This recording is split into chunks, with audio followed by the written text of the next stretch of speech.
Assalamualaikum everyone, welcome back to my channel Ropa's Cooking BD। আশা করি আপনারা সবাই অনেক ভালো আছেন। আজকে এসে পড়েছি রাজহাঁসের একটা মজাদার রেসিপি নিয়ে। তো চলুন আজকের রেসিপিটি দেখে নেওয়া যাক।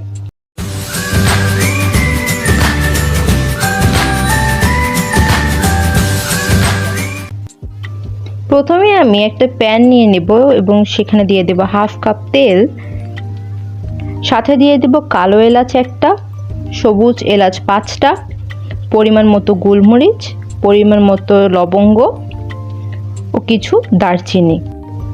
আমি এই মশলাগুলো অল্প পরিমাণে ইউজ করছি কারণ আমি যে গরম মশলাটা ইউজ করব এটা অনেক স্ট্রং ফ্লেভারের। দিয়ে দেব 1.5 কাপ পেঁয়াজ, 1.5 টেবিল চামচ আদা বাটা, 2 টেবিল চামচ রসুন বাটা,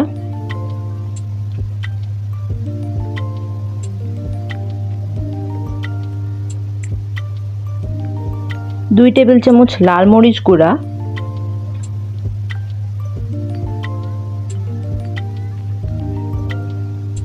ও 1 টেবিল চামচ হলুদ গুঁড়া।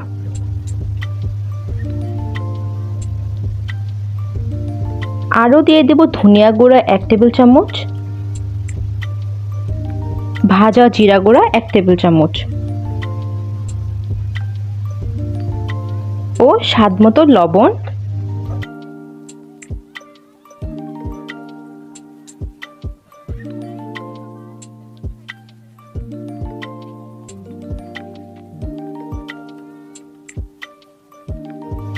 দিয়ে দেব পরিমাণ মতো কাঁচা মরিচ। এখন মশলাটা কিছু সময়ের জন্য ভালো মতো কষিয়ে নেব।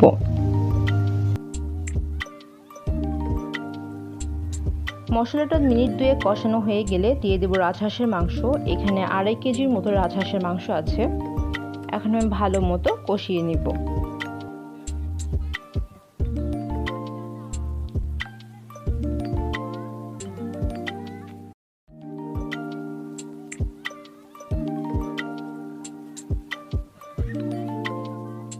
আমি রাজহাঁসের মাংসটা ঢেকে দিব ও একটু পরপর ঢাকনা খুলে খুলে কষাতে থাকব।